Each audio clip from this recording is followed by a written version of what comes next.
Alright, let's get this brute force started. Now we're banging on the front door. Now we'll see if we're catching that brute force. Oh yeah, we got brute force, 504 events. Look at all that. Failed password, invalid user. Now let's create the search to zero in on it. Oh yeah, here it is. Attacker's IP, number of failed attempts, and the username they were trying. Now let's create an alert. Alright, now let's get to the fun part. We're going to create a Splunk search, and then we're going to turn that into an alert today. You want to know an industry secret? Keep this one to yourself. Half the people working in this industry already don't know how to do this. I'm serious. Now someone might object, I don't need to know how to write detections. Our security software comes with vendor detections built in right out of the box. Now that's great. The problem is that most vendor detections I've seen produce a very high rate of false positives and false negatives. Why? Because they're like any other detection. They need to be tuned for your specific environment because every environment is different. And also, if you don't know what a false positive is, that's totally okay. False positive just means that an alert was triggered on some activity that actually wasn't malicious. And then a false negative is where an alert does not trigger on activity that actually is malicious. So most vendor detections I've seen, they provide you a foundation for a good detection, but you really have to know how to tune it and tweak it for your environment. This is the same as any other detection. There's no detection out there that the first version is perfect. All detections have to be tuned and tested. But in order to tune and test detections effectively, you first have to know how to write detections. That's why today we're going to start with a clean slate. We're going to write a new detection based off of our lab environment. And as we write the detection and turn it into an alert, I'm going to walk you through it step by step, and it'll be really easy. This way you won't just see how to type in the search, you'll understand why you're doing what you're doing, which is the most important part. Now in the intro to this video, you saw what we did in the previous videos. So now in this video, we're going to work on generating the actual search that we will use to generate the alert. But first, before we do that, I want to show you what is happening from a high level. This can feel more complicated than it actually is. So I want you to see that from a high level, this is actually pretty straightforward. So first, the hacker brute force attacks our Ubuntu target machine. The brute force attack hits the target computer, which generates events that are written to a local event log. In video 3, we instructed this machine to forward a copy of these events to our Splunk server. In this video, we'll write a detection search on our Splunk server that will run on a schedule and look for evidence of a brute force attack in the event logs that were forwarded to it. When the detection search is ran and evidence of a brute force attack is found, an alert will be generated and Splunk will email us a notification of the attack. So in this video, we will generate the search that will kick off the alert, and we'll set up the alert. And then in the next video, I'll show you how to set up your Gmail account to receive an emailed alert from Splunk. Now let's work on our search. So we're going to start out doing index equals Linux because the logs we are looking for will be inside the Linux index. And then we're going to type source type equals, and it's going to be Linux secure. So I'm going to hit the down arrow and see how the down and up arrow will let me search previous terms. So I'm going to go down to Linux secure and hit enter. And then inside of the events labeled Linux secure, we're going to look for two possible strings. We're going to look for the phrase failed password or invalid user. Now, to go down to the next line, because we're going to have to type out a number of lines here, to go down to the next line, I'm going to hold down Shift and hit enter. Then I'm going to put in the pipe symbol, which basically says, take all the results from this search and pipe it into this additional search. And this one is going to be a regular expression. So we're going to type rex field equals, and what we're doing is we're creating a field from a regular expression search. We're creating a custom field, and it's going to be from the raw events prior to Splunk extracting the fields. And then we're going to type from paragraph, we'll call it attacker underscore IP, or I like attackers IP like that. And then we're going to say it'll have a digit, and it'll be 1 to 3 numbers, 1 to 3 digits. And what we're doing right here is we are setting up a search for an IP address. That's the goal of what we're doing. And inside of this capture group, we're going to create a non-capturing group right here, \period. Now, unfortunately, this isn't a video about regular expressions, so I'm not going to explain the details of this particular regular expression at this time. What I want you to focus on is what we're trying to accomplish, though. Oh, and I forgot a closing parentheses here. Once again, don't get caught up on this regular expression. You can just copy it down as it is, but this will extract IPs. And then we're going to hit Shift Enter again. We're going to do another pipe symbol. We're going to do another regular expression search, creating another custom field from the raw data.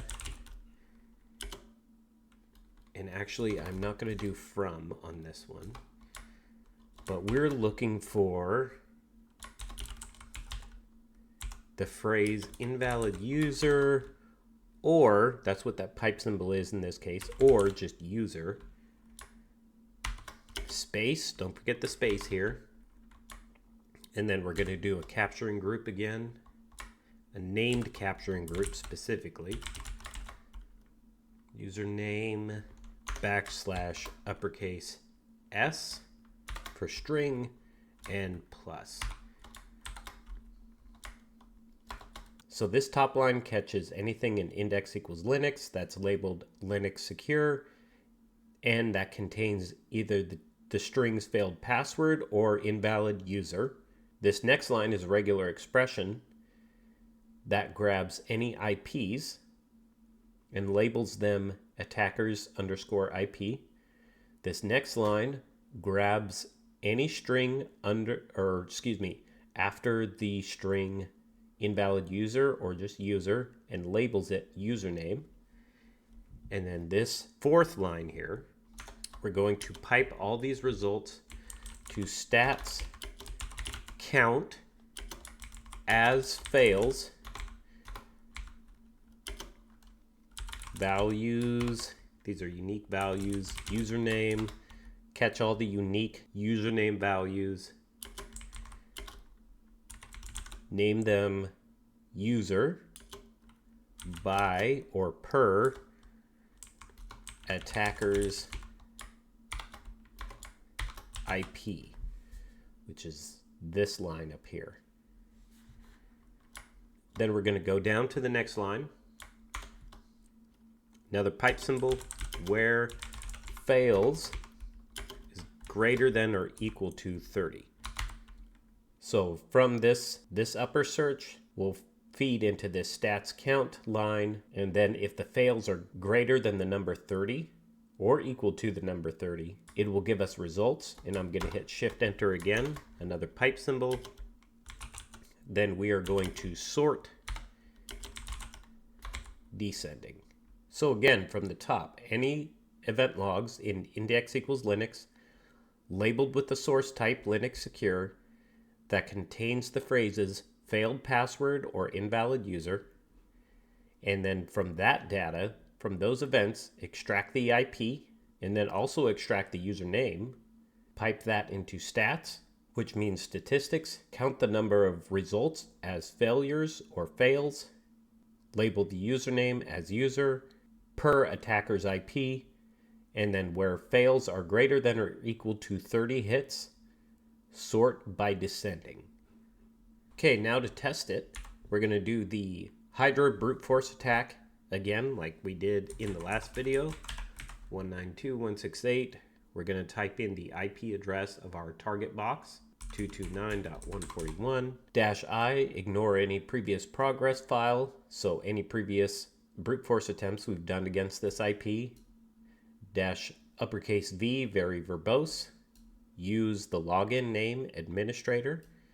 Use the password file called rocku.txt.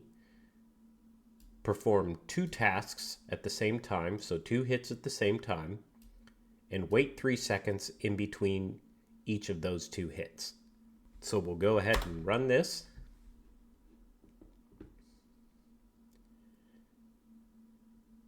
You can see here we're banging on the door with these different passwords. We'll let this run a little bit. We'll make sure to get more than 30 hits.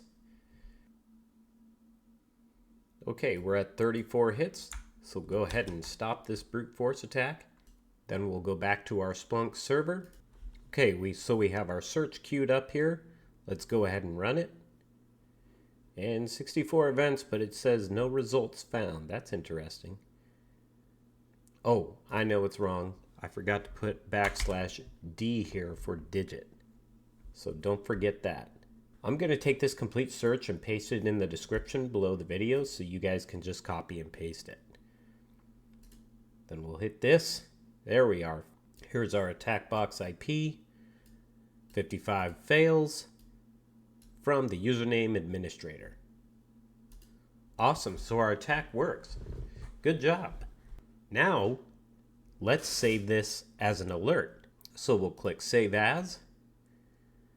Select Alert. Now we need to give it a title. Let's give it something descriptive. Brute Force Attempt. It needs to be descriptive but simple.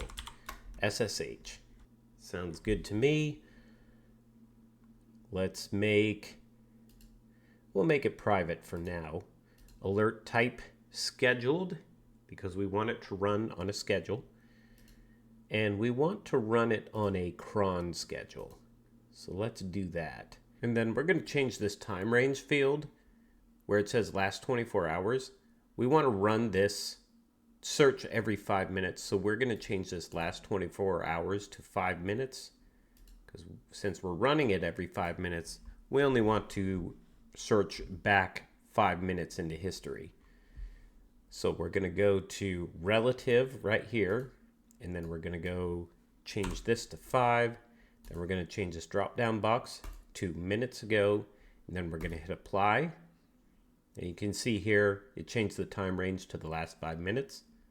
And then let's say we want it to run every 5 minutes.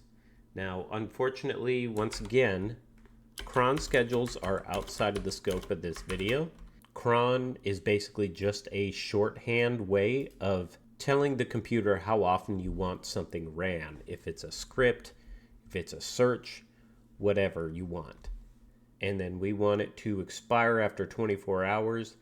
Now this one, pay close attention to this one. This used to really trip me up because I would see this expires after 24 hours and I would go, wait a minute, no, I want this search to be permanent. I don't want it to expire after 24 hours.